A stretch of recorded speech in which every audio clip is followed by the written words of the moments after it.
ବଜାୟ ରଖିବାକୁ ଅପିଲ କଲେ ଜିଲ୍ଲାପାଳ ଏସପି। ସମଗ୍ର ଜିଲ୍ଲାରେ ସ୍ୱାଭାବିକ ହୋଇଛି ଇଣ୍ଟରନେଟ ସେବା। ଫେକ୍ ନ୍ୟୁଜ କିମ୍ବା ଗୁଜବ ପ୍ରଚାର କଲେ ହେବ ଦୃଢ଼ କାର୍ଯ୍ୟାନୁଷ୍ଠାନ। ଆଜି ଜିଲ୍ଲାପାଳ ସୁମିତ କୁମାର ଉପାଧ୍ୟାୟ ଓ ଏସପି ବିନୋଦ ପଟେଲ ଏଚ୍ ଲାଙ୍କାଗୁଡ଼ା ନିଲିକୁଟା ଓ MBA 18 ଗାଁ ଗସ୍ତ କରି ଗ୍ରାମବାସୀଙ୍କ ସହ ଆଲୋଚନା କରିଛନ୍ତି। ଏହି ଅବସରରେ ଜିଲ୍ଲାପାଳ କହିଛନ୍ତି ଯେ ଭବିଷ୍ୟତର ପିଢ଼ି ପାଇଁ ଆମ ସମସ୍ତଙ୍କୁ ଭାଇଚାରାର ବନ୍ଧନରେ ବାନ୍ଧି ହୋଇ ରହିବାକୁ ପଡ଼ିବ। ପୁଣି ଥରେ ପରସ୍ପର ମଧ୍ୟରେ ସୁସମ୍ପର୍କ ସ୍ଥାପନ କରିବାକୁ ପ୍ରୟାସ କରିବାକୁ ହେବ। ନିଜ ନିଜ ମଧ୍ୟରେ ଥିବା ଭୁଲ ବୁଝାମଣାକୁ ଦୂର କରିବାକୁ ହେବ ବୋଲି ଆଜି 4ଟି ଗ୍ରାମର ଗ୍ରାମବାସୀଙ୍କୁ ବୁଝାଇଛନ୍ତି ଜିଲ୍ଲାପାଳ। ଯେକୌଣସି ପ୍ରକାର ଆଇନ ଶୃଙ୍ଖଳା ସମ୍ପର୍କିତ ବିଷୟଗୁଡ଼ିକୁ ସିଧାସଳଖ ଏସପିଙ୍କୁ ଅବଗତ କରାଇବାକୁ ଏସପି କହିଛନ୍ତି।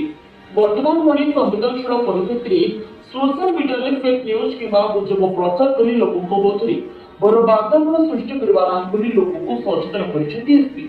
ଫେକ୍ ନ୍ୟୁଜ କିମ୍ବା ଗୁଜବ ପ୍ରଚାରକାରୀଙ୍କ ବିରୁଦ୍ଧରେ ଦୃଢ଼ କାର୍ଯ୍ୟାନୁଷ୍ଠାନ ଗ୍ରହଣ କରାଯିବ ବୋଲି ମଧ୍ୟ ଏସପି ଅବସରରେ କହିଛନ୍ତି। ଏଥିସହିତ ଜିଲ୍ଲାପାଳ ଗ୍ରାମବାସୀଙ୍କର ଗ୍ରାମରେ ରହିଥିବା ମୌଳିକ ସମସ୍ୟାଗୁଡ଼ିକୁ ଶୁଣିଥିଲେ। ଆଦିବାସୀଙ୍କ ଘରଟିର ପଟ୍ଟା ଶୀଘ୍ର ପ୍ରଦାନ ଦେବେ ତତ୍ପରିବାକୁ ତହସିଲଦାରଙ୍କୁ ନିର୍ଦ୍ଦେଶ ଦେଇଛନ୍ତି ଜିଲ୍ଲାପାଳ। स्वाधीन बेहरांको रिपोर्ट द लोकल अपडेट्स।